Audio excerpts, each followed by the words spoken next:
the unity or the oneness is not imposed or created. Actually, we have created the walls and the barriers. Those are man-made. Those are human-made. When you say I and you, then the difference is of body, is of mind, is of intellect.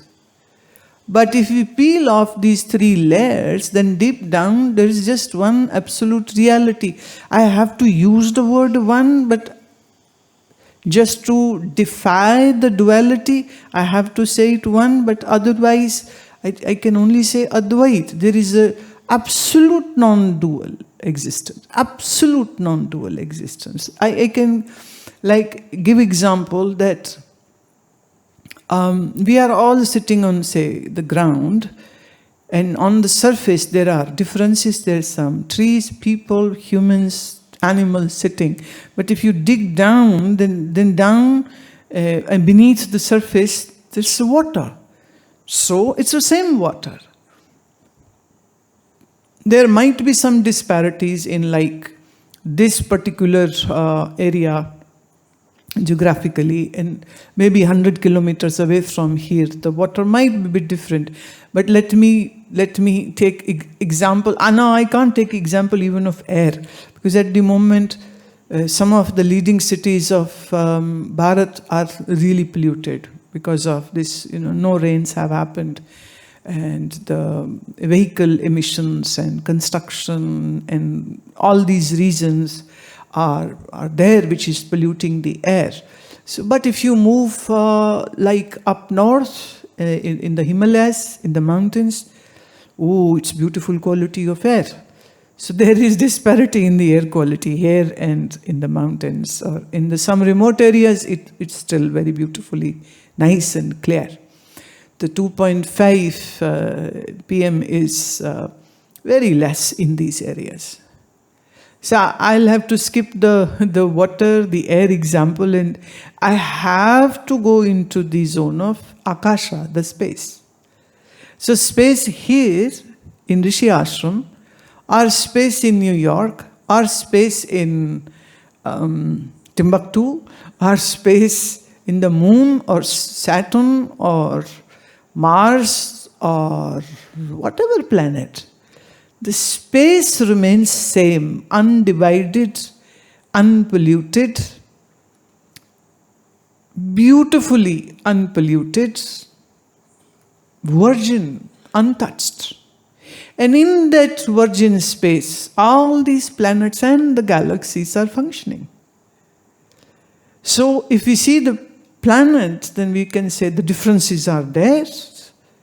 But if you go into the space, then there is no difference. For space, the word in Hindi and Sanskrit is Akasha.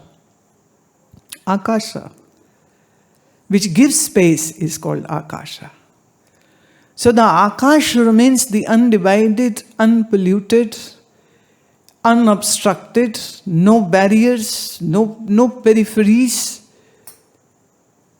Now use this example of Akasha and now try to understand. When I say there's a non-dual absolute reality, base of even the Akasha, foundation of even the Akasha, and all the other four elements, meaning the air, the wind, the fire, water, the earth. So Atma is undivided, no barriers, infinitum. In that, the existence of different name and forms of different bodies are there. But if you peel off the frame of the name and form of object, then what is left behind is that undivided absolute Parabrahma reality. So me, you, they, these are just divisions created by the mind and experienced by the mind. In the existence, there is no you, me, or they, or it. So as the boundaries begin to dissolve, it's like, see, on the surface of ocean, There are millions of bubbles, millions of waves, millions and millions of forms which get created, but in every form there is just water. So if you see the shape and form of the bubble, the wave, the foam, you will say there are too many differences. But if you go into the substratum of the bubble, of the wave, of the foam, then you will say it's just water. So water has become bubble, water has become a wave, water has become the foam, water has taken all those millions of different shapes and sizes, and bubbles are getting shape, and then in a second or so they just burst. Then there is just water, and then another bubble is formed, and then that gets burst, and so on and so forth. So if you are focused on the form, then there are too many differences. But if you are focused on to the water, there are no differences. So that's what the case. If you look at the form of the body and mind, then there are people, then someone is a disciple and someone is a guru. But if you peel off this name and form, then there is just one non-dualistic existence, Guru Naiva Shishya. And I challenge you that you go and look into all the religious text of all the religions and cults and whatnot. You will not find anything close to this highest knowledge what the Vedanta is giving. Guru Naiva Shishya. Chidananda Rupa Shivoham Shivoham. Now when we say Chidananda Rupa Shivoham, so some might say, okay, there is a Shiva and this is Ham. Ham means me, so I am Shiva. Now see, this is again a duality. Me and Shiva are one. There is no need to say that, like somebody said, the bubble and the water is one. Actually there is no bubble, there is only water. So the so-called I which you have created, pertaining with the body-mind packet, that is actually illusionary. Just 50 years ago, there was no Vipula. No one was there. And then maybe after a few years, again this body will end. But the isness was there, is there, will be there. So name and form are temporal, but the existence is eternal, immortal, no change. So the question is, where are you standing? In body-mind? Then the differences are huge. If you are established in your own true self, in that, there is no you, there is no me, so all the barriers just dissolve. There isn't any difference left. Now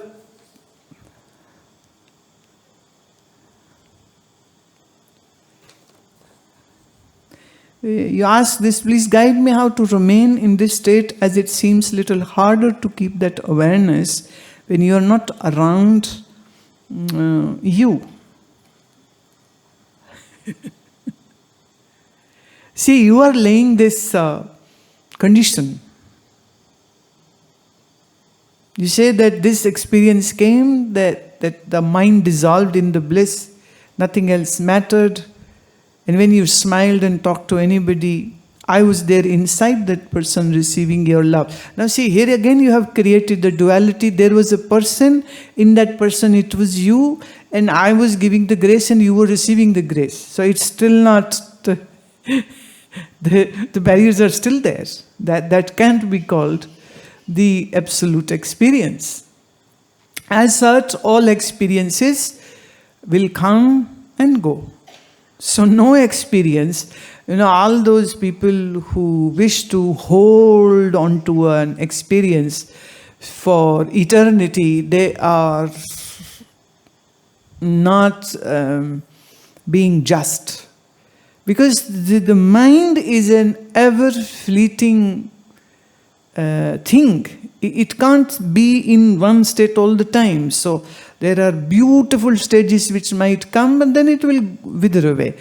Then something else, then it will go away. Then something else, then it will go away. It just, because if everything remains permanent in the mind, then the mind has to be permanent itself. And mind is not permanent. Mind in itself is a fleeting, changing reality. So this is a wishful thinking. It's like asking that the body should always live. And if it always lives, then this body is not mortal. Then this body becomes immortal. There is a Siddha Marga in South India.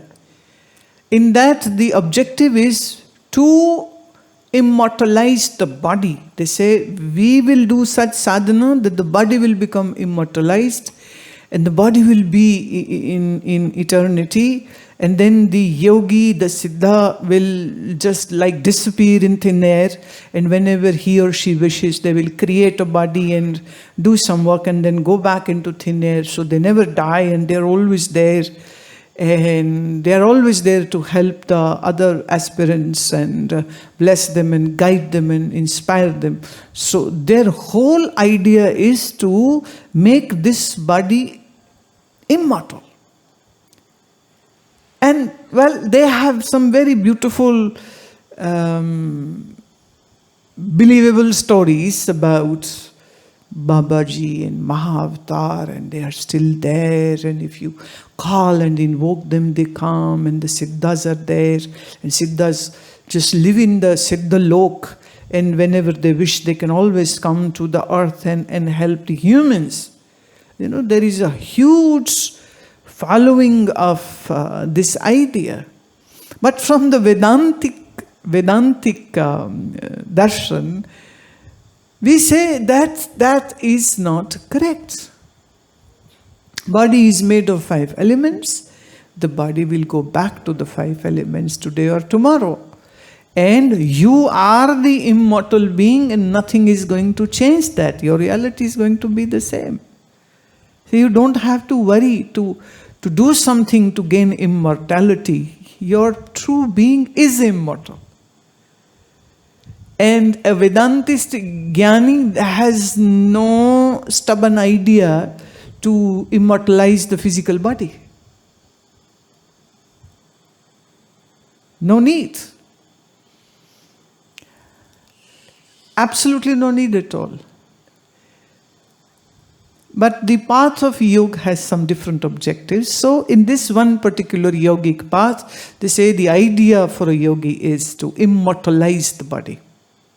Of course, they can understand death and birth, and like in the Patanjali Yoga Sutra, in Vibhuti Pad, there are these accomplishments, the siddhis of the yogi, where he can become as small as an atom or as big as Himalaya, or can change the physical form from like this to that or this to that.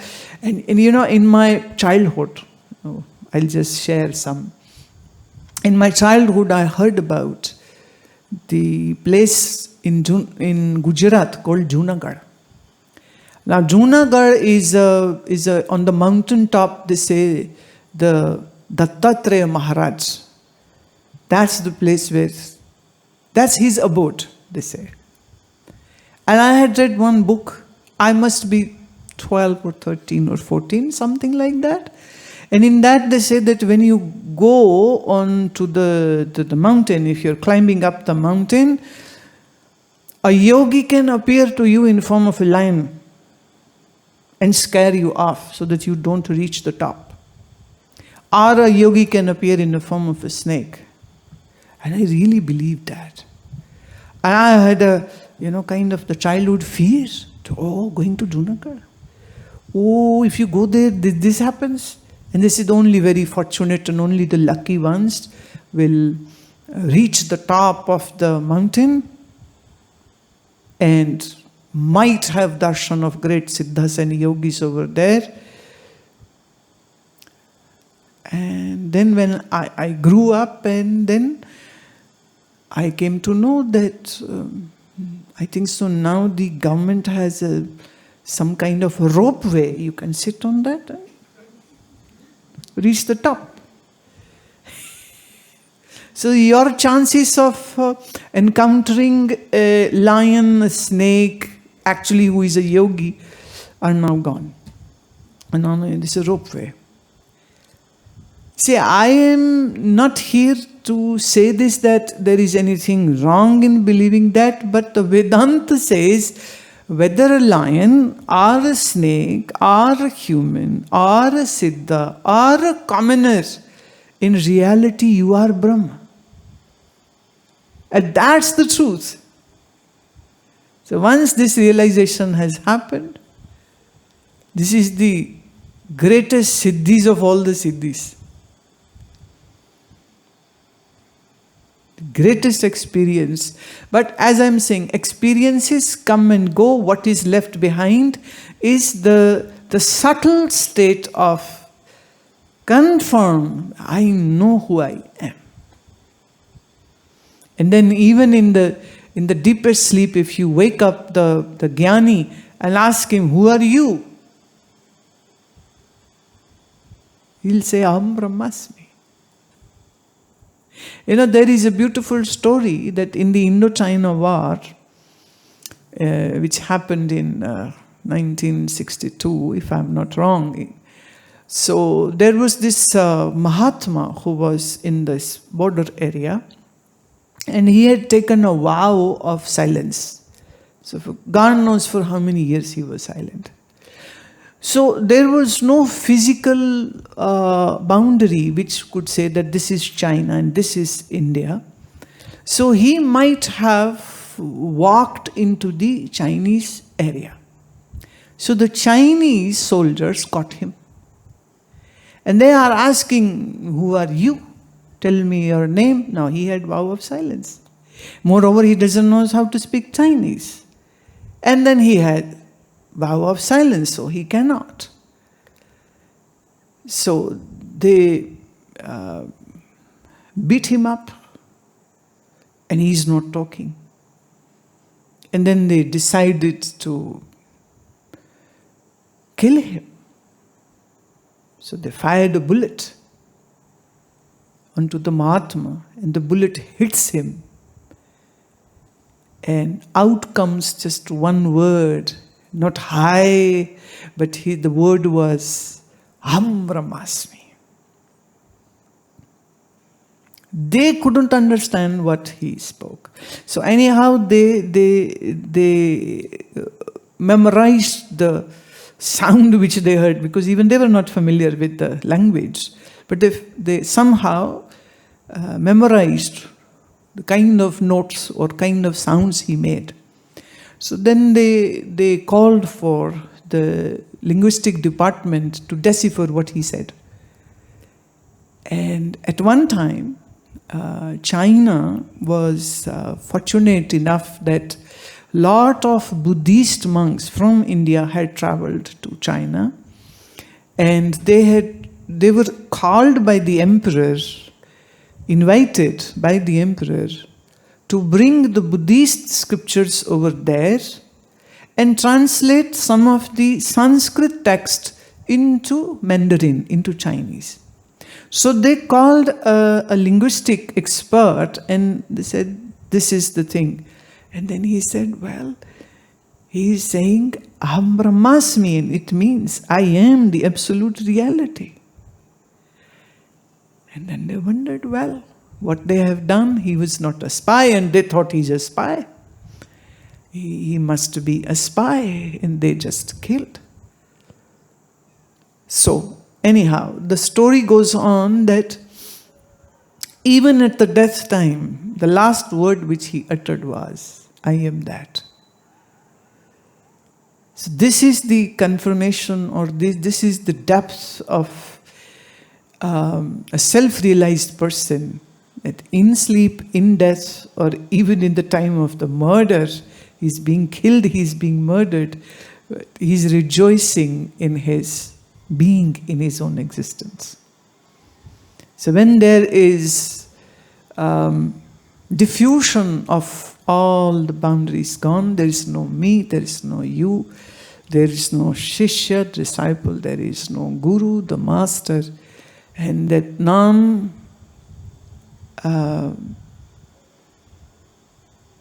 nothing which is of sectarian, and it's like just non-dualistic, absolute reality.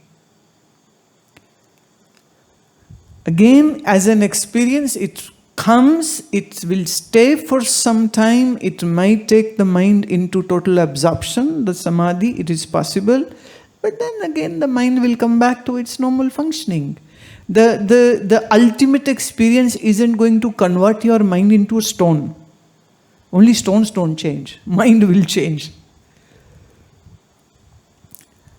Like there is this myth which is circulated that the day Nirvikalp Samadhi happens, person dies. The day self-realization happens, the person will die. Well, if that was true, then I am not self-realized. I am very much alive physically, talking to you. Eating, drinking, sleeping, walking, talking to all of you. So how can you say that the ultimate samadhi, if happens, person will die? There are so many misconceptions. Like, a body is of a woman, so whether you sleep or walk or talk or snore or go into deep sleep or go into the dream state, body will remain a woman only. There is no chance the body will change its gender. Similarly, I am that, this reality won't change. Whether the body is there, whether mind is in thinking state or in samadhi or in deep dhyana, doesn't alter anything at all. But the point where the mind goes into kind of dissolution is a beautiful experience. Well, whenever that happens, enjoy. But it won't stay. Of course, it won't stay.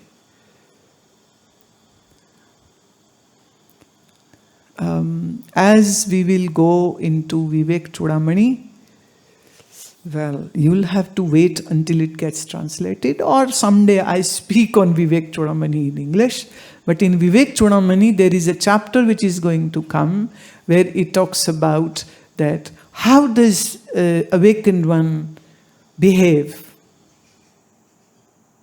or live after knowing the reality of self as Brahma. How does a Jnani behave? What does the Jnani do? What are the do's or the don'ts? You know? It's a beautiful chapter. And a much detail actually is there in Ashtavakra Gita. That which I am going to do someday.